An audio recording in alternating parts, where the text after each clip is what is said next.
Direktorat Jenderal Pengelolaan Pembiayaan dan Risiko, DJPPR, Kementerian Keuangan, Kemenkeu, turut memberikan tanggapan terkait minat korporasi yang berburu modal jumbo melalui penerbitan surat utang berwawasan hijau atau Green Bond. Direktur Pembiayaan Syariah DJPPR Kemenkeu Dwi Irianti Hadiningtyah mengatakan dengan semakin banyaknya perusahaan yang menerbitkan Green Bond, itu artinya tingkat kepedulian perusahaan terhadap lingkungan juga semakin besar. Maraknya penerbitan Green Bond, itu bagus berarti tingkat awareness dari perusahaan untuk turut memerangi perubahan iklim semakin besar, ujar Dwi kepada Bisnis. Dikutip Sabtu, tanggal 29 April tahun 2023. Berdasarkan studi mengenai Green Sukuk Retail Indonesia 2020, hasil kolaborasi DJPPR Kemenkeu dan United Nations Development Programme (UNDP), Green Bond atau obligasi hijau merupakan surat berharga yang diterbitkan perusahaan atau pemerintah untuk mendanai proyek-proyek yang termasuk dalam kategori eligible green.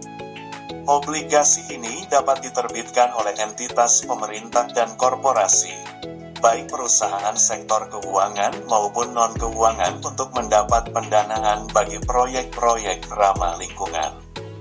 Meskipun memiliki karakteristik keuangan yang sama dengan obligasi pada umumnya, penerbitan Green Bond harus mengacu pada sertifikasi tertentu, seperti prinsip-prinsip obligasi hijau atau Green Bond Principles, GBP. Pemerintah tetap berkomitmen menerbitkan green sukuk baik di global maupun di domestic market, lanjut Dwi.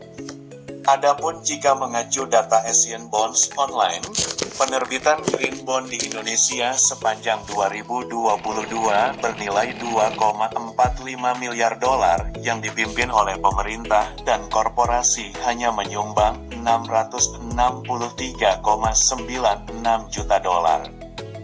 Diberitakan sebelumnya, PT Pertamina Geothermal Energi Terbuka, PGEO, akan menerbitkan surat utang berwawasan hijau atau Green Bond senilai 400 juta dolar atau sekitar 5,97 triliun rupiah dengan kupon 5,15% per tahun. Sebelumnya, PT Tergra Asia Energi Terbuka, TGRA, juga sempat menyampaikan rencananya merilis Green Bond di pasar modal lokal untuk mendanai proyek EBT pada 2023. Lantas, apa yang menjadikan Green Bond lebih menarik dibandingkan surat utang biasa? Associate Director Fixed Income Anugerah Sekuritas Ramdan Aryo Maruto menjelaskan Green Bond memiliki nilai lebih dibanding obligasi biasa, karena emiten penerbit lebih mengedepankan aspek lingkungan.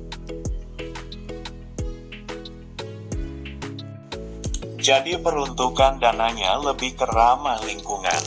Peran penerbit maupun investor mempunyai kepedulian terhadap lingkungan hidup dan ini menjadi nilai jual tersendiri, ujar Ramdan. Ramdan mengatakan, setiap emiten yang akan menerbitkan Green Bond di Bursa Efek Indonesia, BEI, diawasi oleh Otoritas Jasa Keuangan, OJK. Sehingga, menurutnya OJK selaku regulator dapat mendorong penerbitan Green Bond dengan memberikan kemudahan bagi emiten penerbit. Saran saya, regulator OJK perlu menerbitkan aturan bahwa Green Bond ini ada nilai lebihnya terhadap keseluruhan portofolio penerbit. Misalnya diberikan kemudahan dalam hal penerbitan, biaya penerbitan atau keringanan pajaknya, itu akan memancing emiten menerbitkan Green Bond dan juga memancing investor, tandas Ramdan.